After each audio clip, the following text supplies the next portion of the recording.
Okay. How do you stay calm in stressful moments? You don't. Well, for the most part, you don't. Here's the truth. I don't always stay calm in stressful moments, but I do stay intentional. And today I'm going to share with you a real life story that happened between my husband and I just recently. And you'll see how I practice emotional leadership in my relationship and overcome the challenges while maintaining our connection as a couple. Hi, gorgeous. Welcome back to the channel. If you're new here, my name is Mireille Nicole. I'm the creator of the Happily Ever After method, and I'm all about helping you tackle the tough stuff in love with grace and wisdom.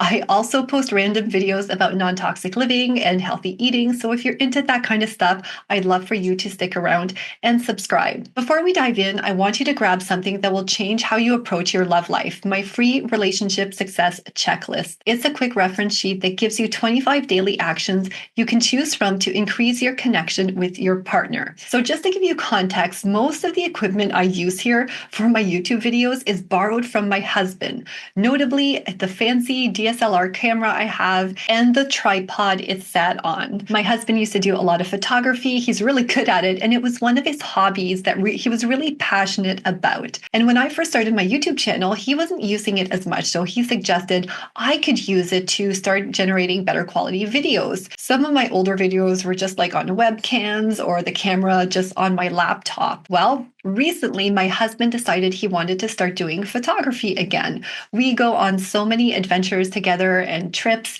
and he'd like to take photos with something better than just his phone. There was no way I was giving him his camera back, so he got a new camera and something more practical for what he wanted to do. So it worked out. However, he did want the tripod I was using back, and he had found a replacement for me. So we had this conversation at some point, and then it was never mentioned again for days or probably even weeks. I don't even remember. And one day, out of the blue, I'm out of the house for the day and I come home to do my YouTube videos, and my whole setup had changed. And it happened, like I said, to be the day that I wanted to batch record to a bunch of videos for you. We had been super busy the last several days, and we were going to be super busy the next several days. So I had like this tiny window of opportunity to record. And my heart just sank when I saw my office. It was set up great, but not quite the way I had it. Now, my husband had put a ton of effort into securing this new tripod and setting up my desk and everything to fit all the other equipment. And he assured me that everything was going to be fine. So I felt some relief. And it just so happened that he was also going out with friends that night. So I was excited that I had the whole evening to record, and, I wouldn't have to worry about anyone else or no risk of, interruptions. And I was also excited because I really felt like on the ball with my channel and recording these videos for you. And I was praising myself for being so good at fitting everything in and not having to make too many sacrifices in my life and not burning out, especially. I had it all together, or so I thought. So he leaves and I turn my camera on, and it was just, there was something off.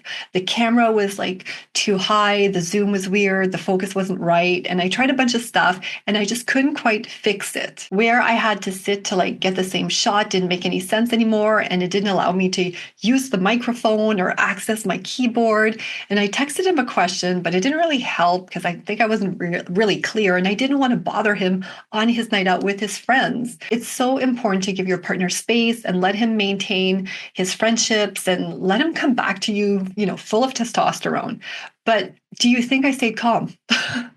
I literally had tears welling up. I just wanted to like yell and scream. I had the house to myself, so I could have done that. Like, why didn't he just, text me to let me know or ask me if it was a good time? Knowing I was home alone, I did start verbally expressing my disappointment, my anger, I admit, and my frustration. And I started pacing back and forth and just going up and down the stairs, essentially moving my body to let the energy out. I wasn't trying to suppress anything or, pretend that everything was fine and use fake positivity. You don't always have to perfectly emotionally regulate in the moment. In fact, some people would argue that when you're doing that, you're just storing everything inside, right? Because that's what emotions are. They're energy in motion, and it has to move, because if you bottle it up, you start feeling that resentment and that frustration, and it impacts not only your relationship, but also your physical health. I did a whole video on how I use NLP principles to manage my emotions. So if If you're curious to watch that next,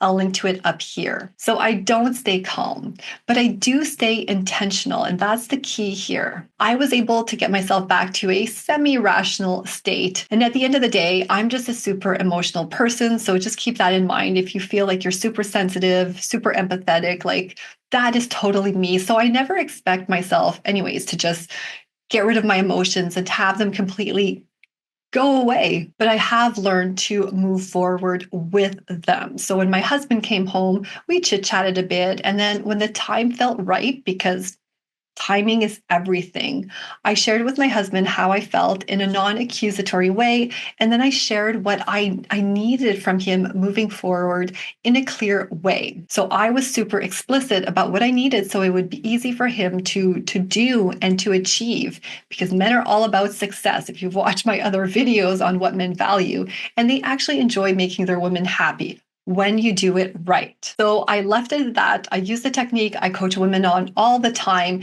And then I went back to whatever I was doing. And a few minutes later, he came back and apologized again. And we ended up ordering me a camera stand that clips to my desk instead of that tripod that took up so much room. And it is way better. I just received it. So these are some of the first videos that I'm recording with this new tripod, or not a tripod, it's like a stand. And it's just way better than what I had borrowed from him. My desk has so much space. It's easier to adjust than the tripod. And had he never taken that tripod away, who knows if I would have ever ordered one of these. So I would have kept having a less than optimal setup. And now I feel, more like a legit YouTuber. C'était un mal pour un bien, as we say in French. So here's the point I want to leave you with. Staying calm isn't always realistic, but staying intentional is always possible. When you learn to let the energy of your emotions move through you and then communicate clearly with your partner, you create connection instead of conflict.